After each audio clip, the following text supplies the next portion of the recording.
বাস্তব মানুষ এত নির্দিষ্ট কিভাবে হয়, এত জঘন্য কিভাবে হয় ভাই, মানে কি বলবো ভিডিওতে।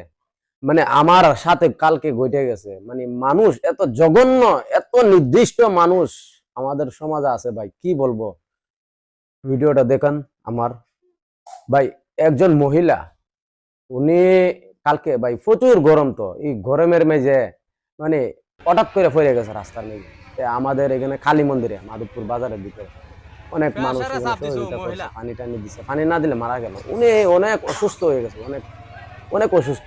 কি করলো ভাই, একজন লোক এখানে পাশে আছে, ভিডিওতে আসে নাই, কিরম আমার কি বলবো ভাই, মানে আমার গাড়ি, হ্যাঁ, ওখান থেকে ফলো করছে ভাই, মানে উনির সবগুলা জিনিস নিয়ে যাওয়ার জন্য। এখানে অতগুলা মানুষ পারছে না নিত। এরপরে ভাই গেছে বাজারের ভিতরে, বাজারের ভিতরে গিয়া আমার বলতেছে, এই কই লিয়া যাইবা, তো এই সদর হলো এই তিতাসে লিয়া যাও না তো। আমি কই না রে ভাই, তিতাসে কেমনে নেবো, গার্জেনে বলতেছে সদর নেওয়ার লিগে। হ্যাঁ, উনি স্বামী বসা, একটা বাচ্চা আছে ছোট, এতটুকু বড় একটা বাচ্চা আছে, মানে উনি তো ব্যস্ত রুগীরে নিয়া। এরপরে কি করলো ভাই, গেলাম সদর গেছি, আর এনি ভাই এই যে যে লোক চুরি করব, এর উদ্দেশ্য হইলে চুরি করার, আর উনি রুগী লিয়া মারা যাইতেছে। কত নির্দিষ্ট মানুষ আমাদের সমাজে। তারপরে কি হইব, এই যে সদরের ভিতরে নিয়ে গেছি, আমি তো আরতে পারি না, উনিকে আমি হেল্প করতে পারি না। এই ভিডিওটি ভাই আমি করছি।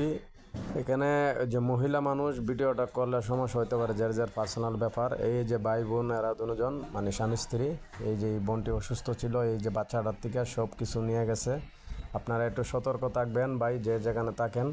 সতর্কমূলক ভিডিও আপনার জন্য দোয়া রইল। এই যে সদর হসপিটাল ঘটনা, এটা একটা বাস্তব।